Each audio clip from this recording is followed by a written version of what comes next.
All right, guys. So one of the things we've been discussing ever since the killing of the United Healthcare CEO is the way that the health insurance system works in this country, right?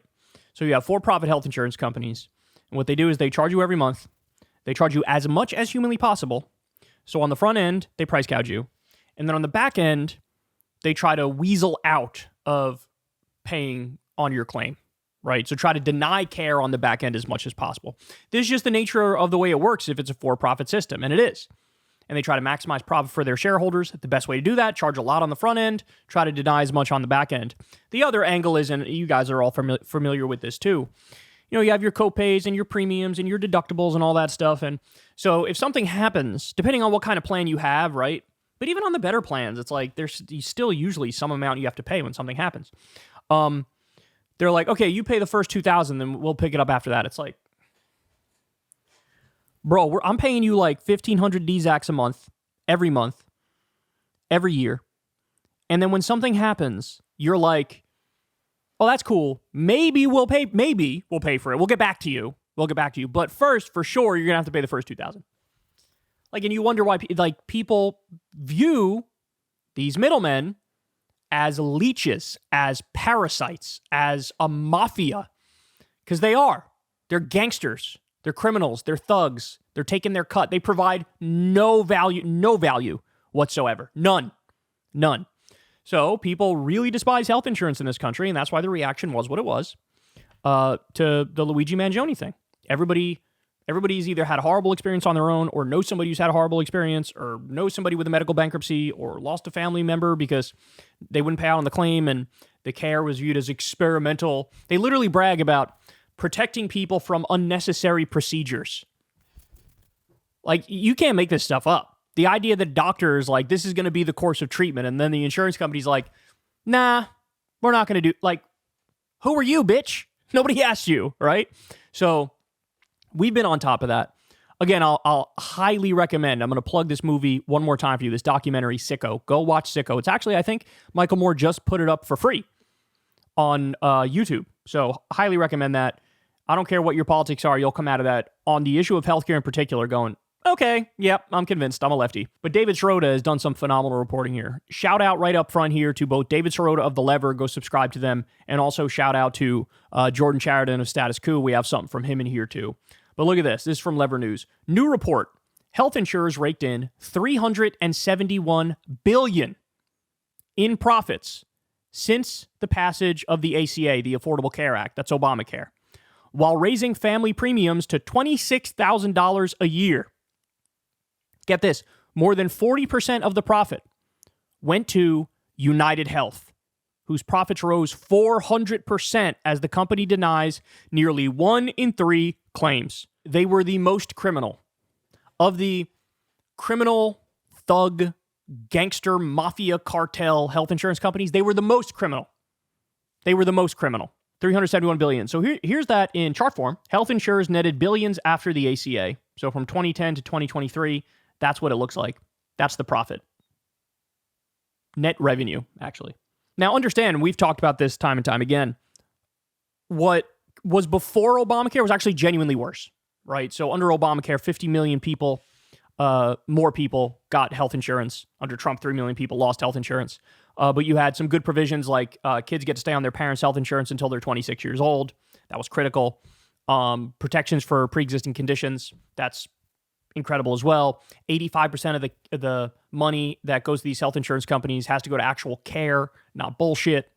But still, the core of the problem is there, which is if you're not on Medicaid or Medicare or the VA or at the VA, you are forced to go to a private health insurance company where they are going to try to make a profit off you, right? That's what it is.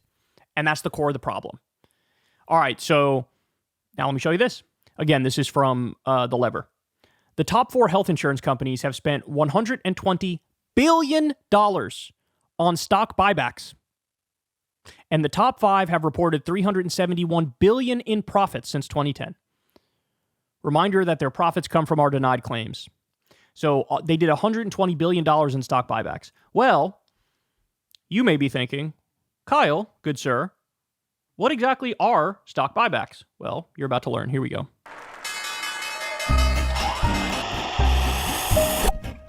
In Trump's view, the economy works well when the stock market does well. Wrong. But a big reason stocks rise in value and don't fall as far as they would otherwise is stock buybacks.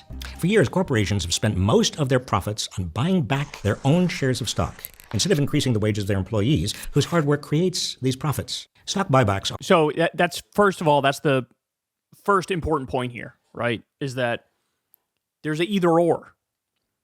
You can either do stock buybacks or you can reinvest that money into the company and give your workers raises, etc. Right? He's going to continue. Are artificial efforts to interfere in the so-called free market to prop up stock prices. Because they create an artificial demand, they force stock prices above their natural level.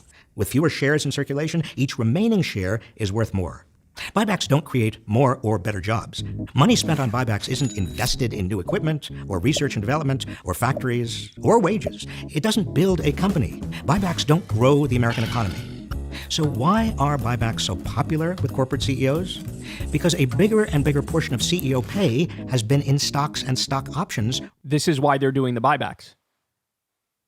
To enrich the executives. Rather than cash. So when share prices go up, executives reap a bonanza. The value of their pay from previous years also rises in what amounts to a retroactive and off-the-books pay increase on top of their already outrageous compensation. Retroactive and off-the-books pay increase on top of already their preposterously high salaries. Now that the new corporate tax cut is pumping up profits, buybacks are on track to hit a record $800 billion this year. Buybacks were illegal until Ronald Reagan made them legal in 1982, just about the same time wages stopped rising for most Americans. What a coincidence. What a coincidence. They start doing stock buybacks, and it's no longer the case that wage growth has kept up with productivity growth. Huh. You don't say. A bigger percentage of corporate profits went into increasing workers' wages. Trump and Republicans branded their huge corporate tax cut as a way to make American businesses more profitable, so they'd invest in more and better jobs. But since corporations were already using their profits for stock buybacks, there's no reason to believe they will use their tax windfall on anything other than more stock buybacks. Let's not compound the error. Make stock buybacks illegal, as they were before 1982. It was considered illegal stock manipulation to do a stock buyback before 1982. Then Ronald Reagan legalized it, and now it's a scourge. Now it's a scourge. And so you look at these numbers for these for-profit health insurance companies, and there is no conclusion other than these guys are criminals. These guys are criminals doing anything and everything to increase profits for their shareholders and pay themselves exorbitant amounts of money while they price gouge you and deny as many claims as possible. Now, I'm going to put the cherry on top here. This is really, really dark, what you're about to see. So Jordan Chariton of Status Quo talked to a whistleblower, ex-United Healthcare employee.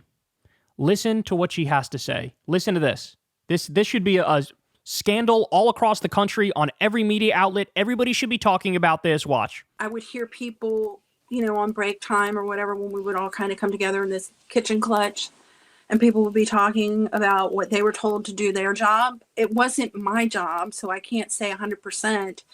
Yes, we have to deny so many claims per month to meet our shareholders' expectations, but I do know that people were complaining because, they had to meet a certain amount of claim denials. So people were telling you that there was a quota for how many denials? Yep. Which is kind of like less deadly, but, cops towards the end of the month, you have a quota, how many tickets you have to give out. Right. According to this insider, according to this whistleblower, they have a literal quota for denying claims. I need you to really stop and think about that. Nobody's submitting a claim for shits and giggles. Nobody's trying to get extra health care. I just love getting extra surgeries and love spending extra time at the doctors or the hospitals, bro. That's what I like doing, bro. It's my hobby. All of these claims are because people desperately need care. And sometimes you try the traditional treatments and they don't work, and a doctor has a different idea and they want that. And that's when they step in and say, this is unnecessary care. This is not covered for the thing that you have, right? Again, 30, 32, 34% denial rate for United Healthcare, and they're the worst. There's a quota for denying claims. So again, they price gouge you on the front end, try to get as much money out of you as possible. Then on the back end, when you need them the most, they do anything and everything they can to weasel out of paying anything, which means you either struggle to pay the bill, end up going bankrupt, don't get the care you need. And like we just laid out for you, look at the amount they're doing in stock buybacks, look at the amount of executive compensation, look at the profits. This is a criminal cartel that's in between you and your doctor. It's a criminal cartel. It has to change. It has to change. We're the only developed country that doesn't have one version or another of a universal healthcare system. You know, we don't need nobody needs a health insurance company. You don't need it. You can have single payer. The government is the single insurer. In other words, your tax money goes in, your tax money goes towards people's care. That's it. By the way, it's 18% administrative costs with the private system. It's only 2% for Medicare. All this waste, fraud, and abuse, and price gouging, and profit chasing. And you know what the results are? 68,000 dead bodies every year because people don't have access to basic healthcare. 68,000. Never mind the medical bankruptcies, never mind the people struggling to pay stuff back, never mind the horror stories that you hear. And look, this is why I don't think people knew all the details and the specifics, but people had an intuitive sense that it was bad, and this is why the reaction was what it was when you saw the United Healthcare CEO get killed. This is why the reaction was what it was. Because people genuinely have an intuitive sense, like, they can sniff it out. This is bullshit. This whole industry is bullshit. This whole industry is criminal. They know it. They feel it. They get it. And they reacted as one would react in that scenario. But everybody, do yourself a favor. Share this video far and wide. Go sign up to The Lever, David Sirota's outlet.